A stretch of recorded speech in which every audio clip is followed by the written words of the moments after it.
was talking about my shoes. I just got these. I was in Barcelona about a month ago, and we always walked through different shops, and they had this whole vegan shoe line there, which was kind of cool. These are Born to Fly dogs in space, so they had little puzzles on them, and they were very cute. So you never know what you're going to find these days.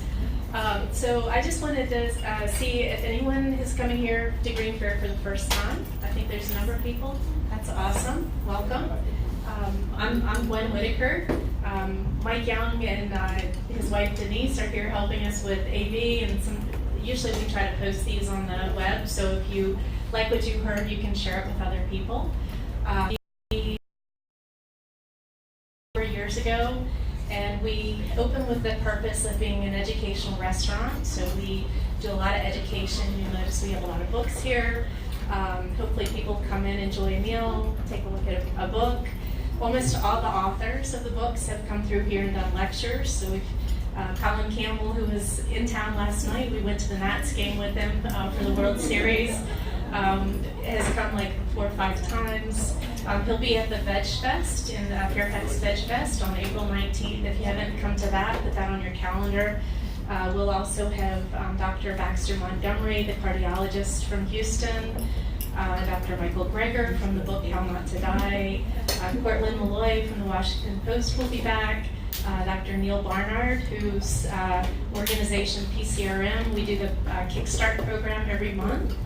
And that's one of the things that we started in December of 2015 is a 21-day program where people come to classes for 4 Tuesdays in a row. It's like a date night. You can come and have dinner, and then at the end of the class you take home 7 meals. Come by on the weekend and pick up another 6 meals, and we watch miracles happen.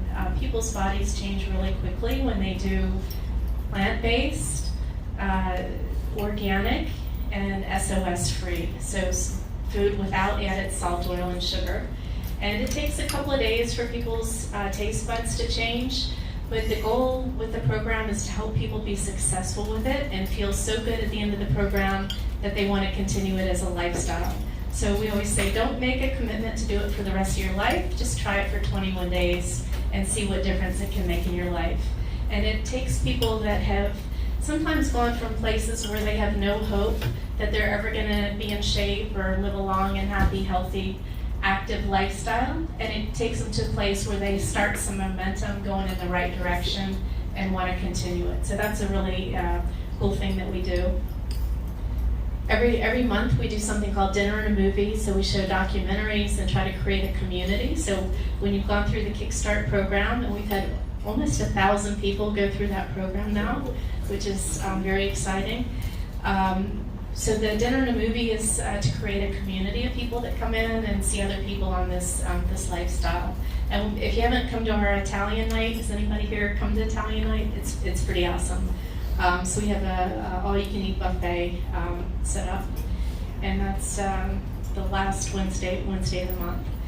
Our next Kickstart starts on November 5th. So that's the next Tuesday, right after Halloween, right after you get rid of your Halloween candy. You can start on a path that finishes the week before Thanksgiving, and then you can come have Thanksgiving with us, and we have an awesome plant-based buffet.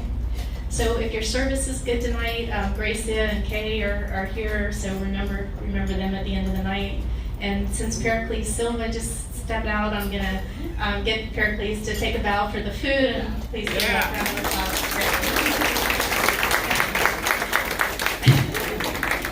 We've been working together for, I think, almost 5 years now.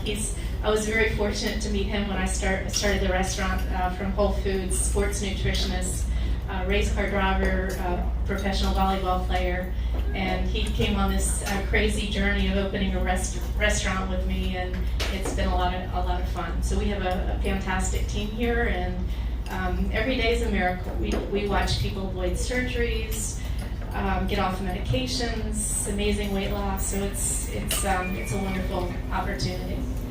And today I am thrilled to bring one of my good friends, Josh LaJaunie, here, who just completed the Marine Corps Marathon inaugural 50K.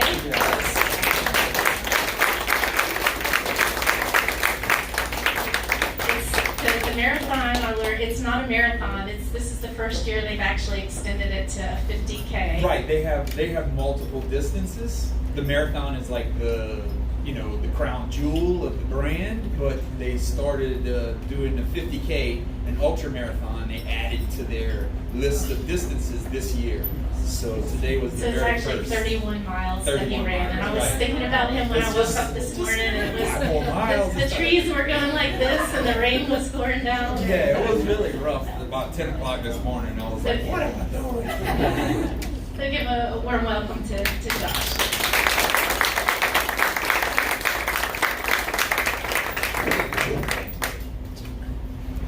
Well, thank you first of all to Gwen.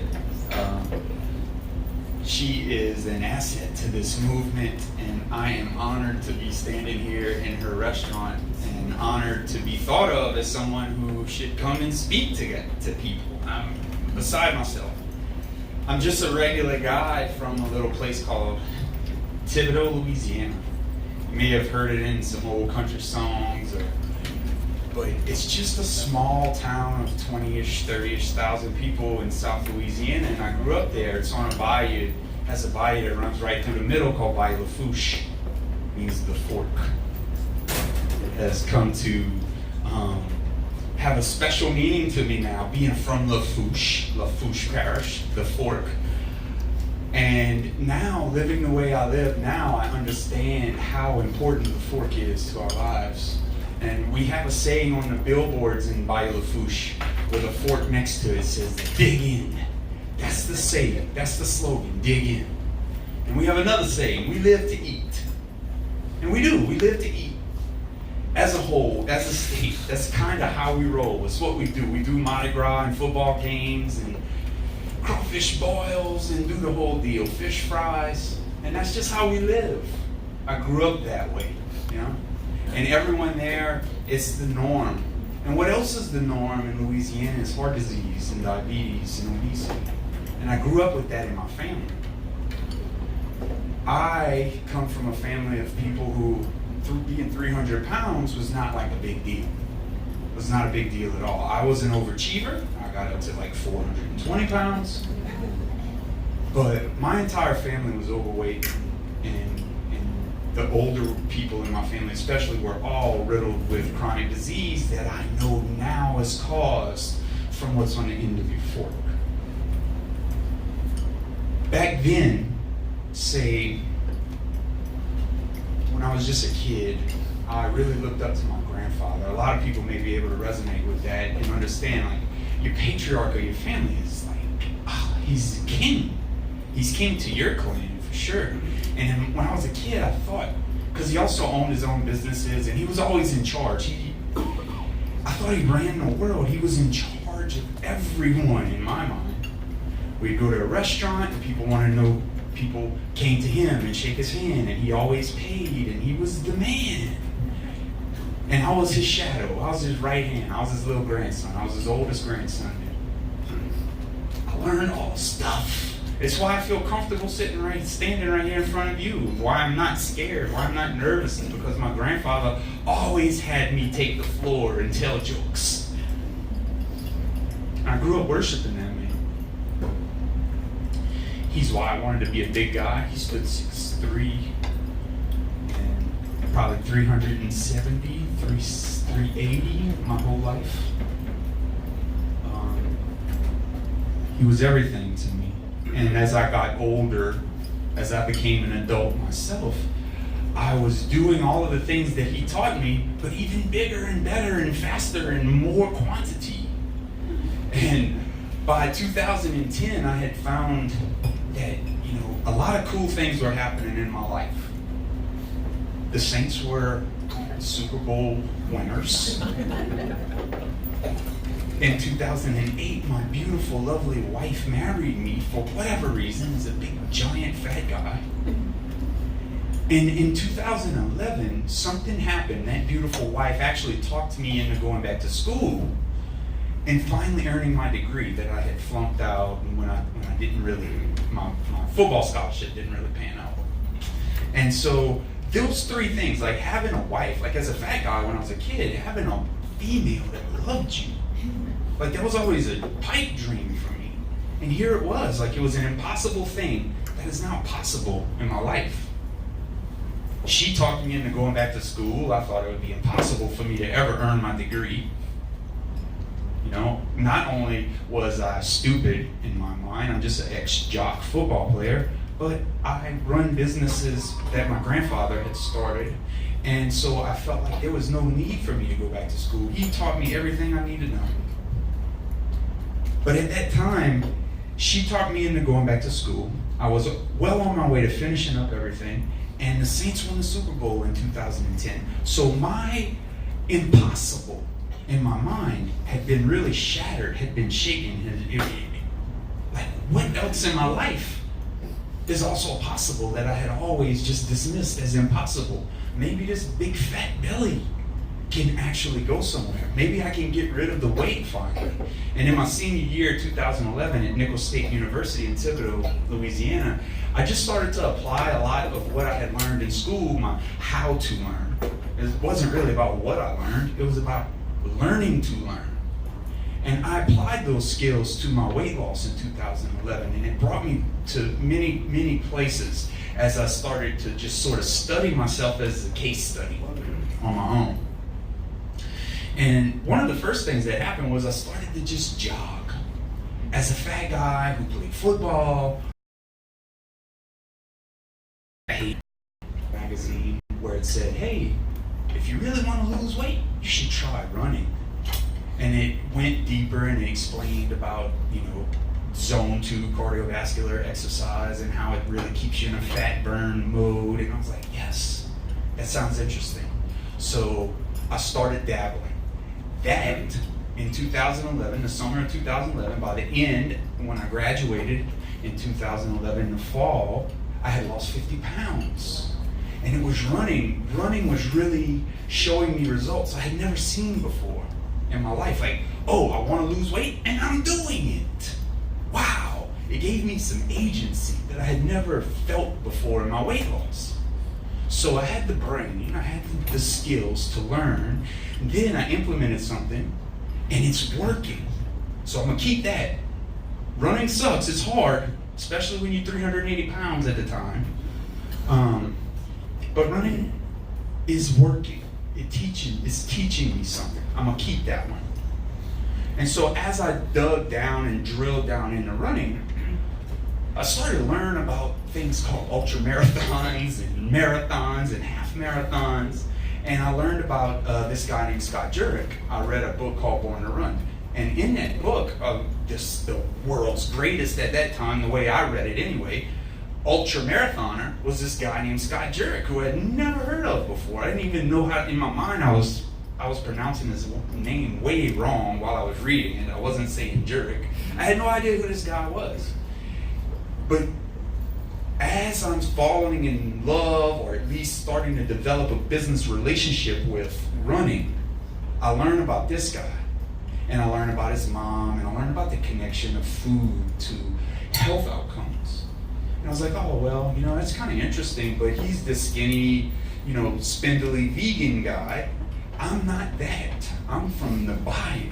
I grew up hunting and fishing and killing deer and doing all of the things that Southern men do.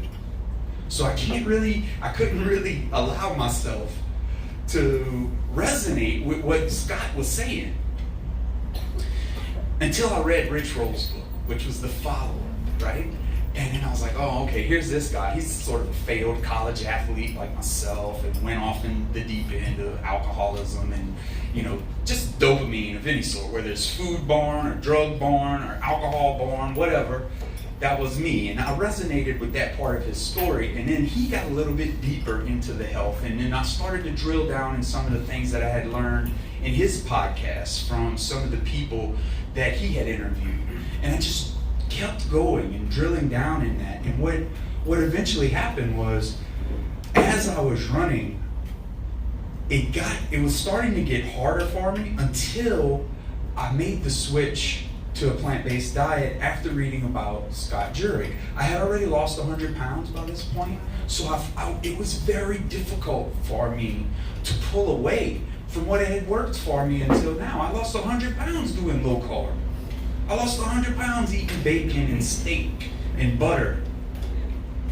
And it was very difficult for me. But the deciding factor, the thing that made it doable was, although I had lost 100 pounds, here I am, stalled out, not getting any better at this thing called running that I'm starting to like.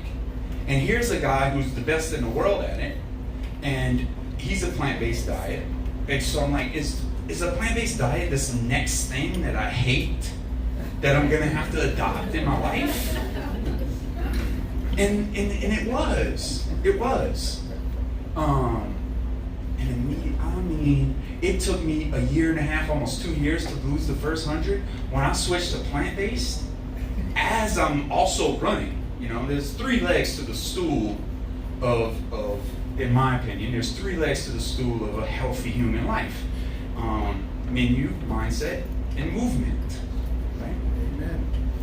Amen. So I was learning how I had the running part, and then I fixed the food, and all of a sudden the remaining 120 pounds of body fat that was on me just disappeared. And that process gave me a certain mindset. It switched me. I was like, I started to realize I'm not just in a weight loss game here. My state is dying. My Bam died. My grandmother died. I've seen multiple people in my family have heart attacks and diabetes and ride around Walmart in go-karts, That's not good. Like we would say on the bike, that's pop on. And so as I started running and losing weight, something shifted about my brain. I started to become protective of my people in Louisiana. It makes me want to cry. It feels predatory. The thing that had made me 420 pounds wasn't just the food. It was trying to identify with all the people around me, trying to be part of something that I loved. I love being a Cajun. I love the way my voice sounds. I love that it's hard to pronounce my last name. I'm proud of it. I'm Louisiana through and through. It doesn't mean that I can't be healthy. It means that since I've learned how to be healthy, I got a lot of work to do. And that has set me off on a trajectory that I never expected when I just wanted to not be fat. So as I'm doing this and I'm dabbling online and I'm learning, trying to learn from others, and I'm looking around like, who has lost 200 plus pounds and now runs ultra marathons? No one. Right?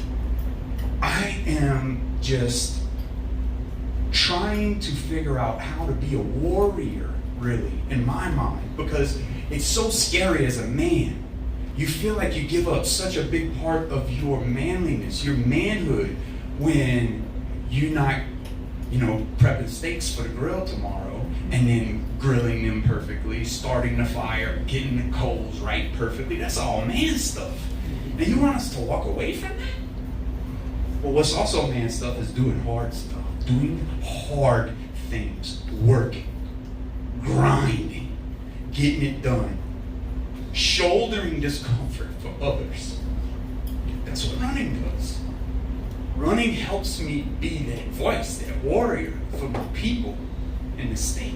I'm not the best at it, but it feels good to me to be able to get through very, very difficult things and see light on the other side at a finish line. Because right now, in my state, and even in my own family, it's in a very difficult situation in Louisiana to try to convince people that a plant-based diet is going to take away their heart disease. A plant-based diet is going to help them get off of insulin. A plant-based diet is going to help them lose the 200 pounds they have on their body. And so my running has really helped me sort of callous to the difficulty that exists in the message today. And that's why I'm here. That's why I'm friends with Gwen now. It's just because I have let things take root and grow and germinate and turn into something that I had never imagined. I don't know if you guys know who Howard Jacobson is. He wrote the book Whole, and that book changed my life. You only got a few little minutes here, so I'm not gonna go deep into detail on all of that. But he is just an amazing human and a really good friend of mine. And I forgot what the heck I was talking about. Yeah, I know, Whole, but I forgot why I was bringing it up. He always drops like beautiful little nuggets of information for me. I was gonna share one of those and I forgot about it. Must not have been that great, Howard. So, no, but the running and we have movement, mindset, and menu. The running really brought me to plants, and plants helped me lose weight, which helped me turn into something that I had never imagined before. Yes, I can run, but I kind of, not to be conceited, but I look a hell of a lot better. I feel better. I go buy clothes at the regular person store now. No more big and tall for Josh. I mean, I still need a 35 inseam, so kind of. But my mind shifted. And that's the biggest part. I think so many people are willing to exercise, quote unquote, or do something with their body physically, and maybe switch to a plant-based diet, especially with places like this. It's really easy to come and eat very cleanly.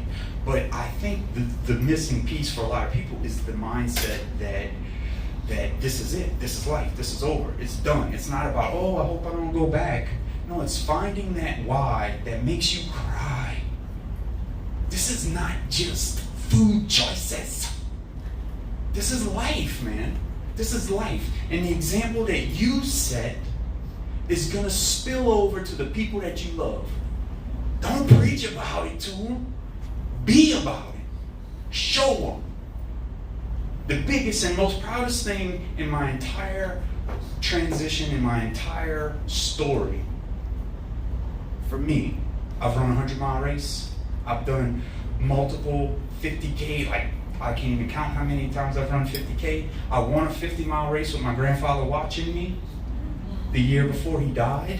It's amazing to me, right? But the thing that I'm most proud of is that grandfather, before he died, he lost 200 pounds.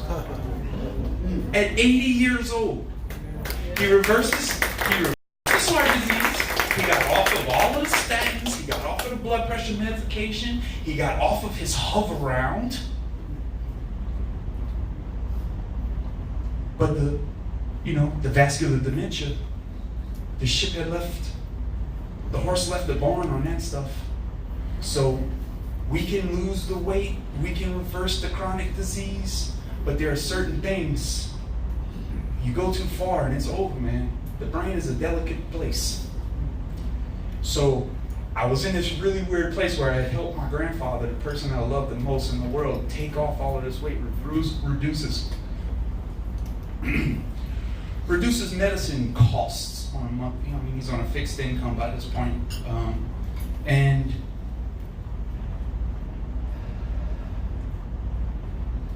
I still watched him die. I still watched him die and then forget my name. And then poo on himself. Like, this is a man that's king. Forget where the bathroom is. Forget that it's time to go to bed, or forget that he's sleeping, and forget that it's 1 a.m. and it's not time to get up yet.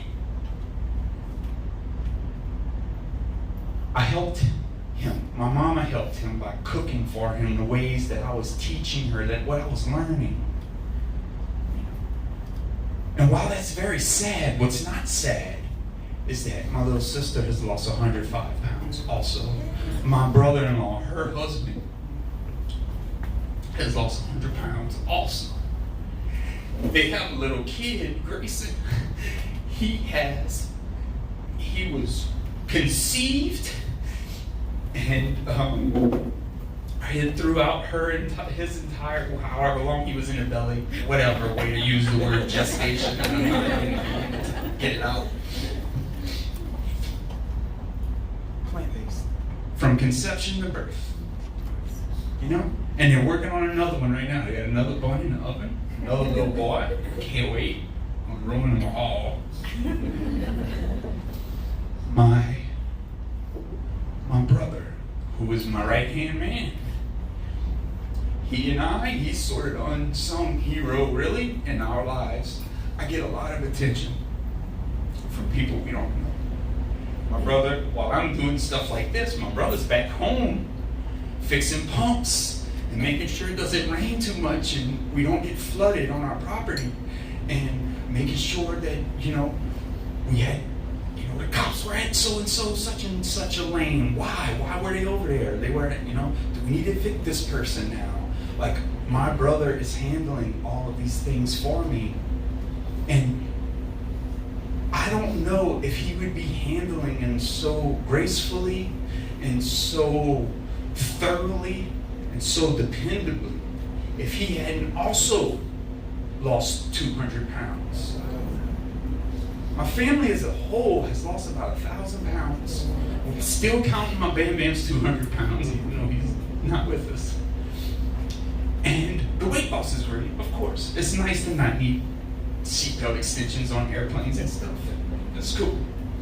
But that's such a small thing. It's such a small thing. Not only did my mama lose weight, she got rid of all of her pharmaceuticals. She had fibromyalgia. She's got this 18-inch stainless steel rod in her back because she had severe scoliosis when she was a teenager. And now, like, my entire life has been, I can't exercise, I can't do anything because I have this handicap. She's been handicapped my whole entire life. And it was a real big reason why she kept adding and putting on weight throughout her whole life. Now, Mom gets up and she goes to spin class and she walks 2 miles a day. She keeps up with her grandson. Grayson wears his little ass out. It's not just weight loss, and it's not just signing up for 5Ks, and it's not just plans. It's all of it mixed together. It's all of it mixed together. And when done right, it's world changing. It's earth shattering. It's paradigm busting.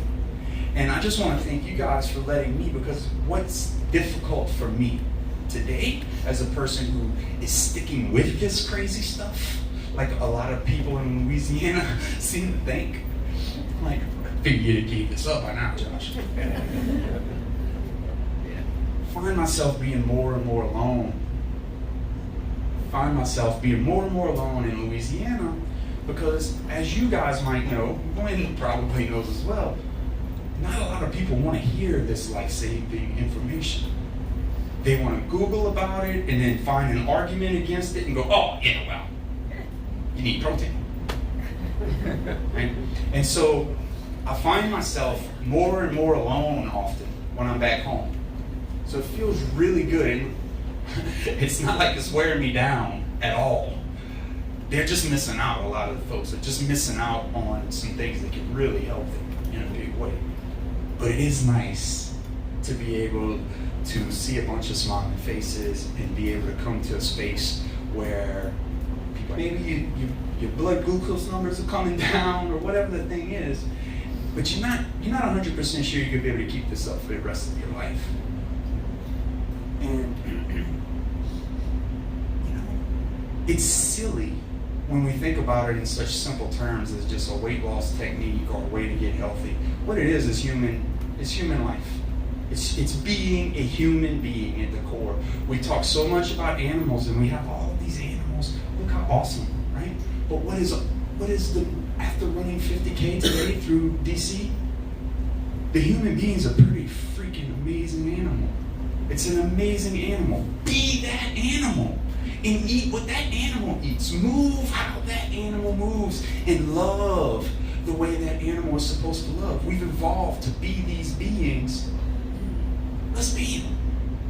Let's be them. It's an amazing place to get to that spot to where you're not just trying a thing anymore. You live it. You breathe it. You're helping change the conversation and shift the paradigm towards a better world. And that's amazing. That's more than dinner. So just to sort of wrap up, I'm extremely proud of how I have been able to just find what I used to love about myself on the football field, like that competitive drive. I want to beat you. It feels cool. I'm sorry, but that's part of us. I'm extremely proud of my running. However, I'm most proud and excited about moving forward and trying to help other people learn about what it is that we crazy people do. So thanks for having me. If you have any questions, I would really like to talk. I don't know if Gwen has any time, but I would really like to answer questions if you have any questions.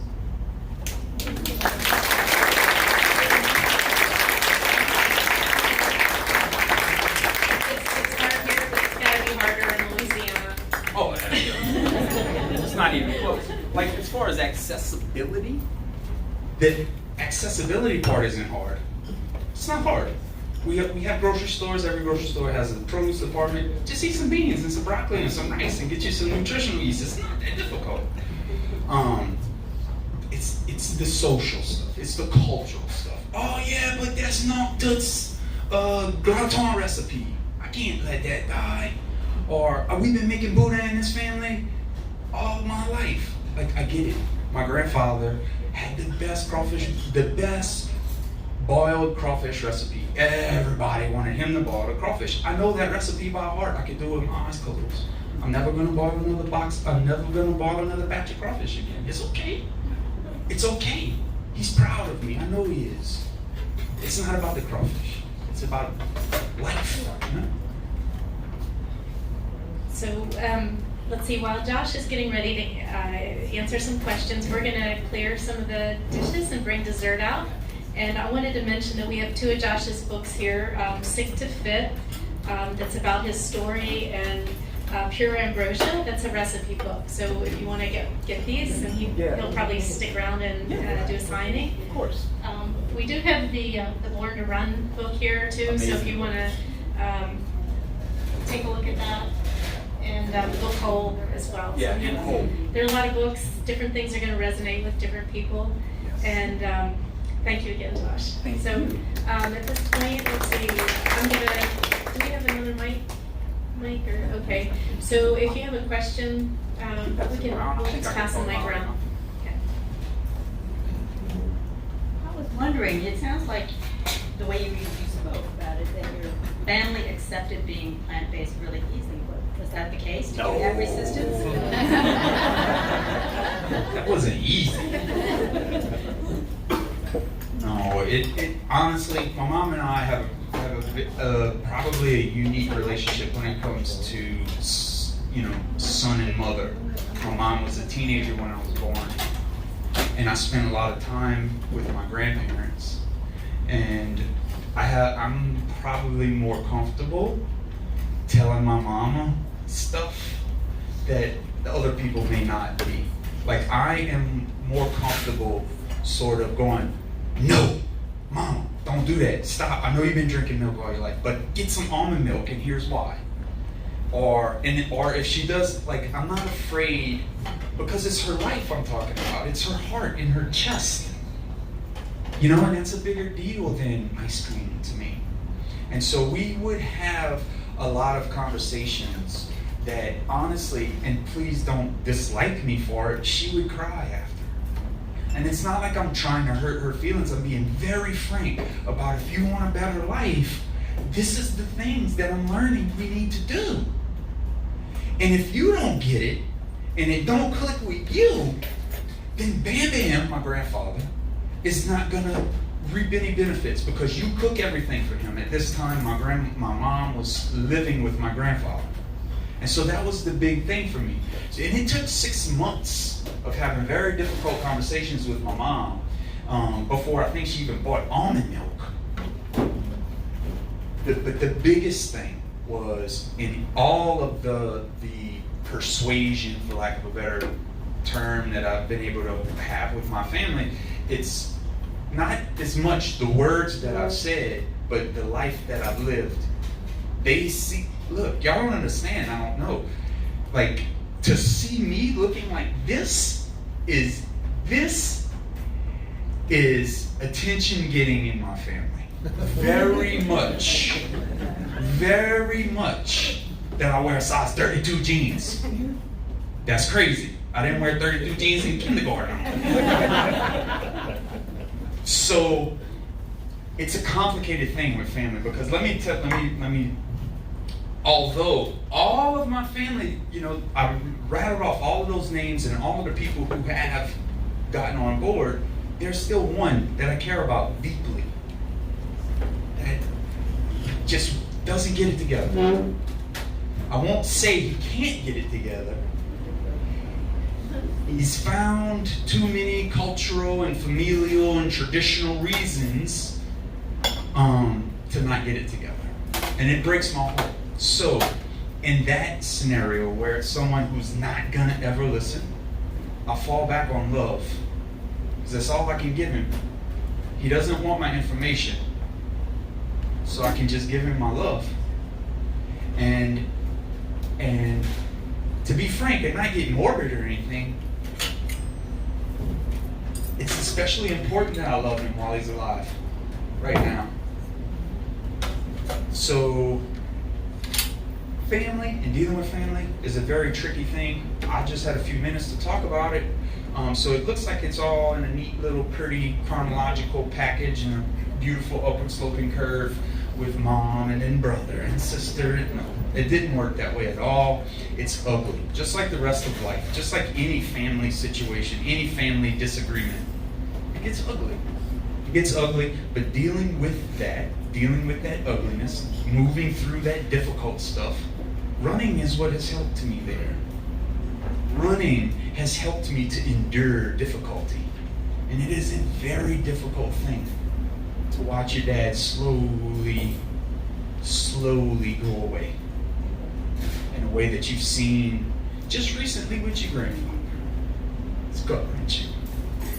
It's gut-wrenching. So I don't have the answers to how to point my knowledge at a family member and make them change. All I know how to do is offer the information, help them, set a great example, and if they don't care and they won't listen or they think I'm full of crap, okay, I love you anyway. We'll move on with life. Hopefully one day it clicks, but in the meantime, I got a whole bunch of strangers that do want my information, and they're asking me every day. So I'm going to spend my energy there, Dad. Josh, can I ask you to talk a little bit about your company, Health Start? Oh, sure. Yeah, a big part of, like, as I got into this, I got on a couple, like, my friend, my friend put me on his podcast, and I started to develop, like, this social media following, and lo and behold, you can imagine, like, a guy loses 230 pounds, and I don't look, my wife calls me skinny kind of as a joke, but I'm not a spindly guy. I have muscles, and I'm not.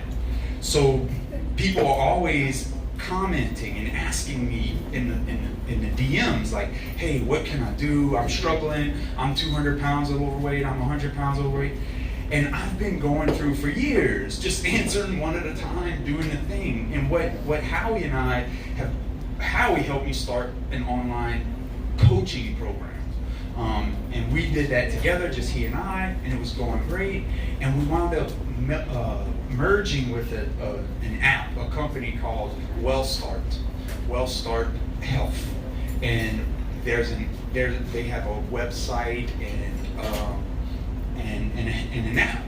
And so we took our coaching and sort of molded it to fit into that app and did a 12-week program.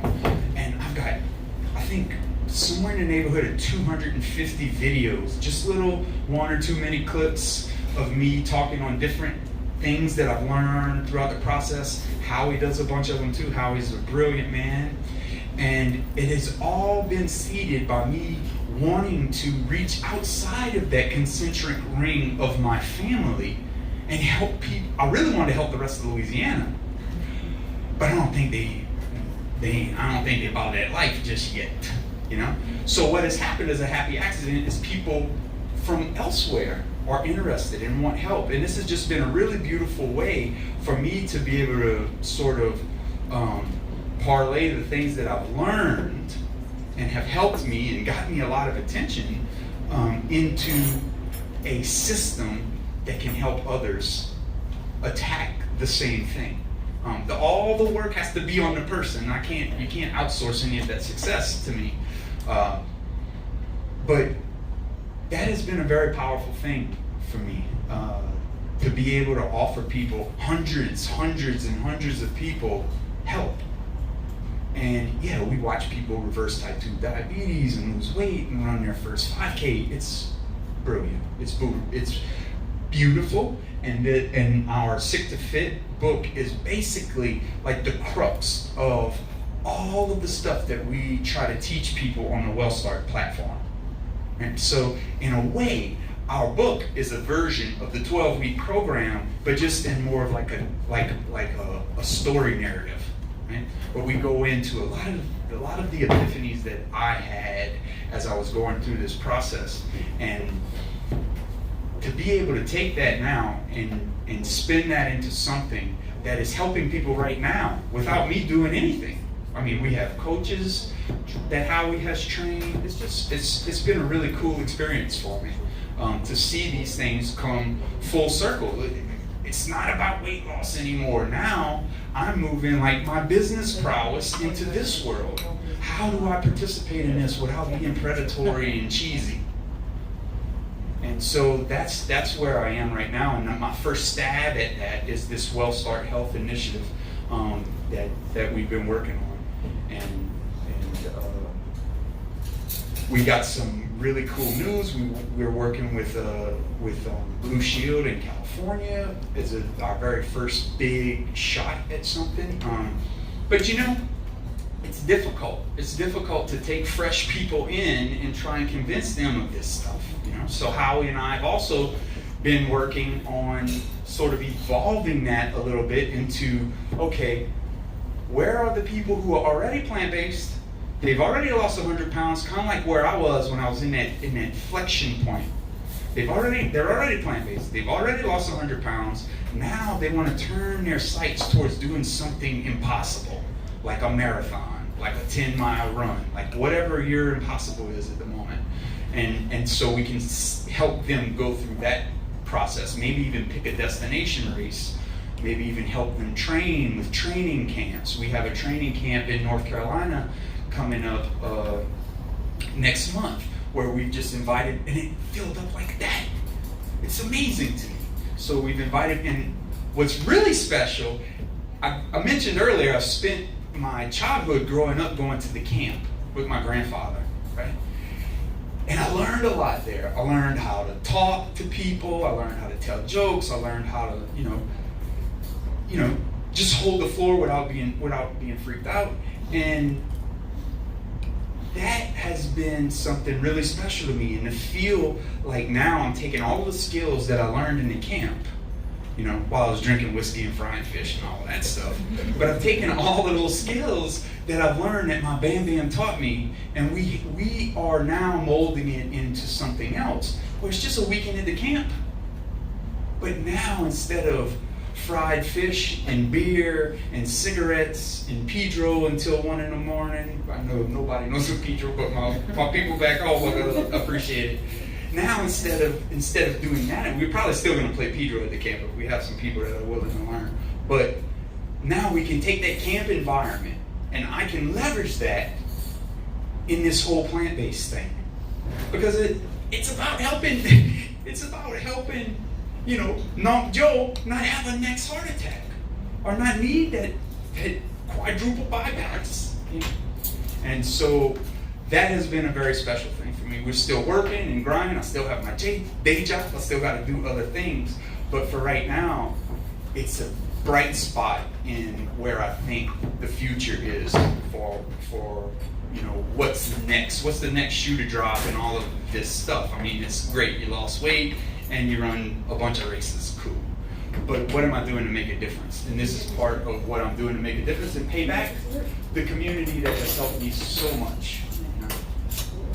Any other questions? Yes, ma'am. I have a question. As a distance runner, do you try to avoid sugar? I try to avoid sugar and salt, but what kind of beverages and nutrition do you use? Oh, that's a tricky one because you can avoid sugar when you're trying to run,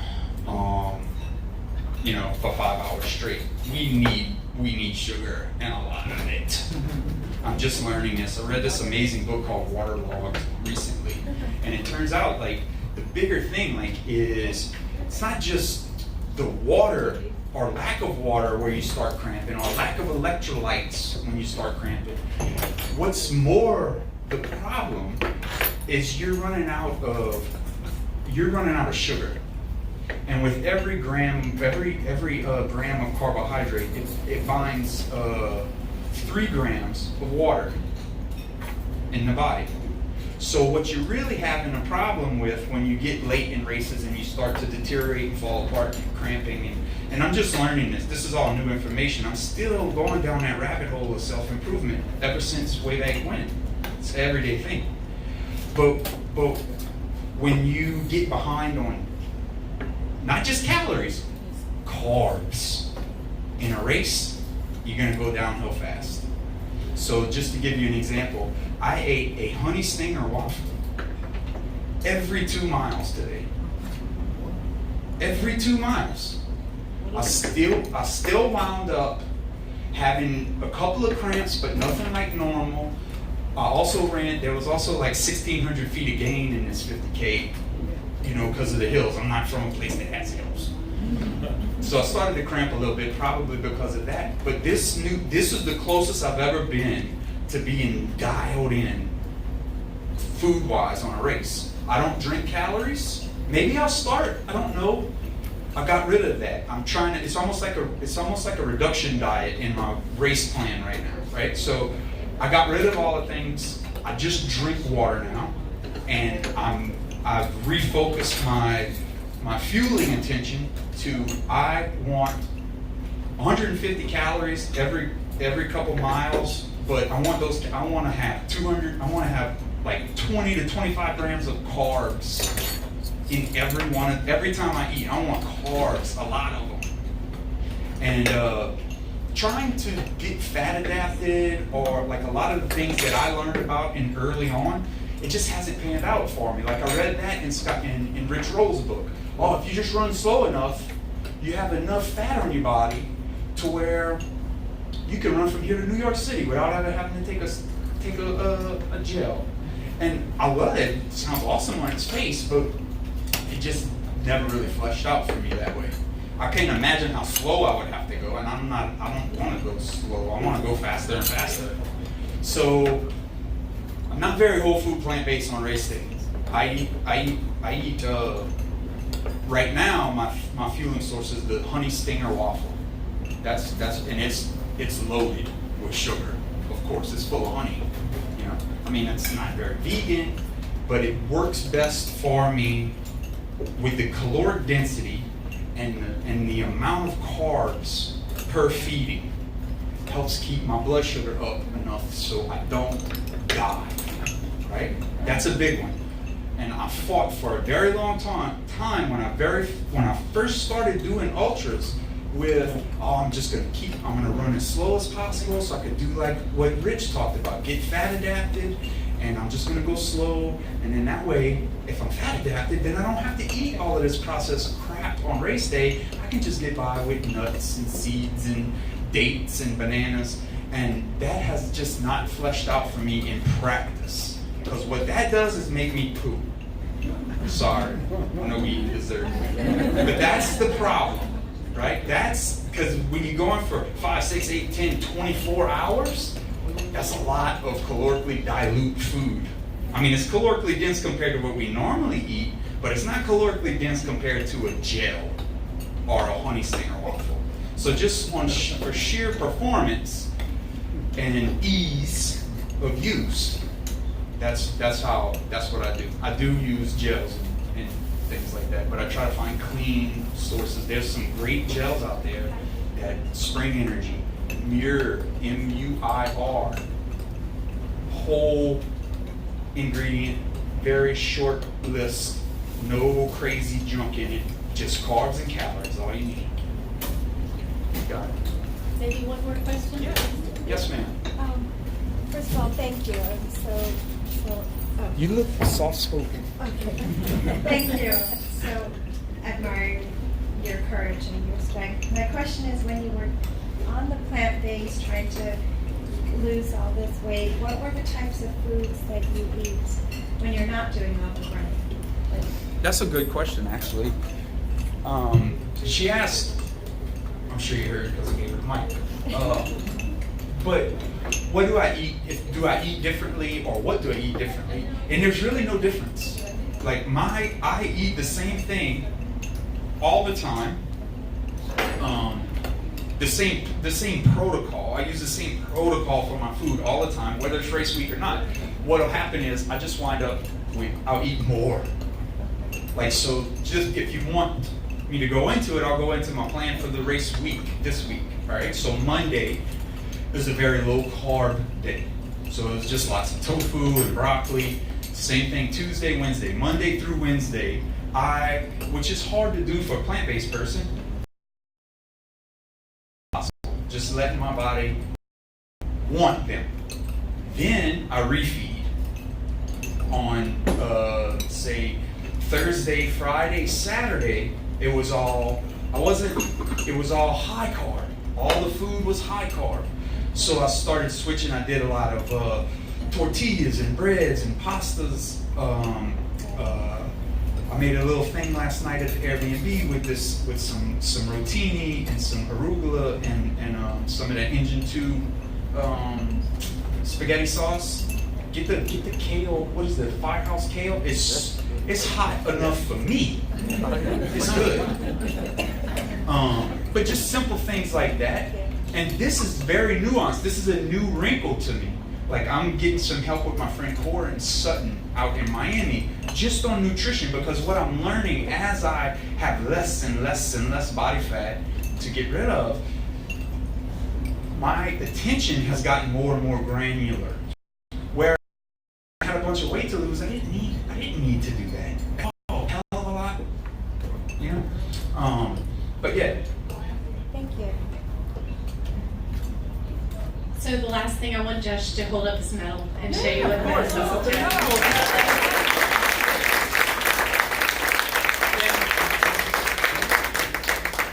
I want to say something too, because he might actually. I don't know if you're live. Is this live? Did you go live with this? Okay. Is it on Instagram or Facebook? It's Facebook. Facebook. Yeah. Okay. So the guy I ran with two guys. Well, two guys and one of their wives today. We all ran the 50K. 4 of us. We came here to run the 50K. We run ultra marathons together.